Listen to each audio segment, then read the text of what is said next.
Live from Fargo and serving you on TV, online, and on the go. This is Valley News Live 10 at 10. Law enforcement agents are searching for a person who was in a serious rollover crash and then left the scene. Good evening and thanks for watching. Old Highway 81 and Dakota Drive by Hector International Airport is now clear after being blocked off earlier this evening. Multiple agencies got to the accident to find one male in a vehicle submerged in about 3 feet of water in a ditch.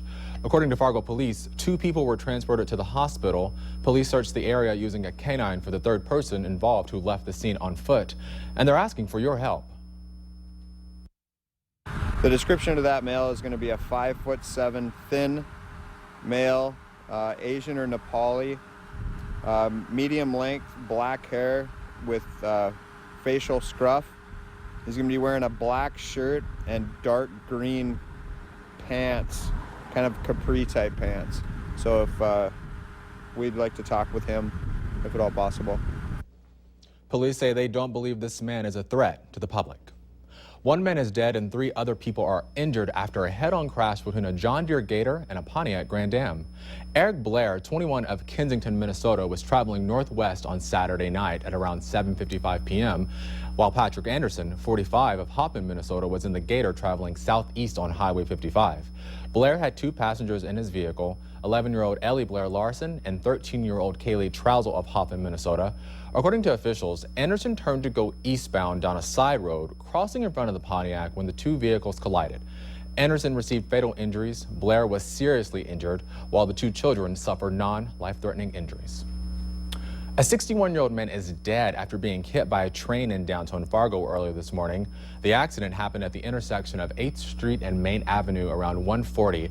A train heading east had just passed the intersection when the man started walking and was hit by a train heading west.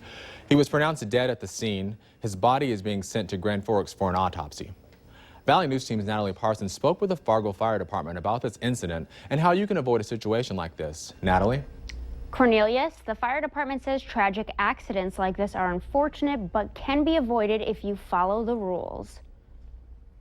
Don't drive around the crossing guards. The crossing guards are down, they're down for a reason.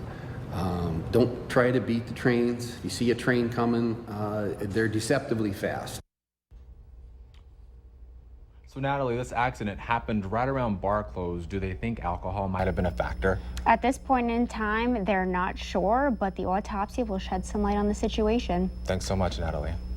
And the following statement has been released by BNSF, which says, the crossing was protected by gates and lights, which were activated and working as intended at the time of the incident.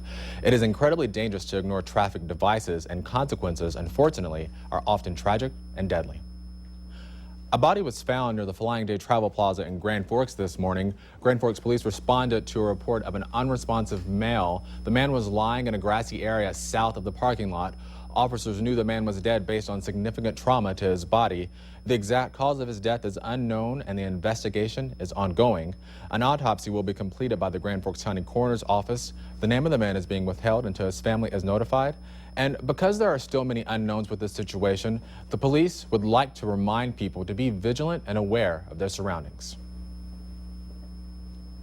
Both Walmarts in Bismarck were evacuated last night because of bomb threats. Bismarck police evacuated both stores and searched the buildings. Officials say the calls came from out of state and ended up being a hoax. Police say after looking at security footage, they quickly realized there was no threat. Construction crews have opened up some roads in the area.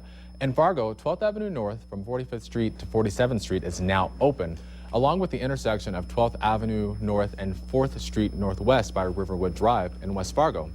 They are beginning Phase 2A of the project tomorrow, and new detour routes will be marked before morning traffic hits.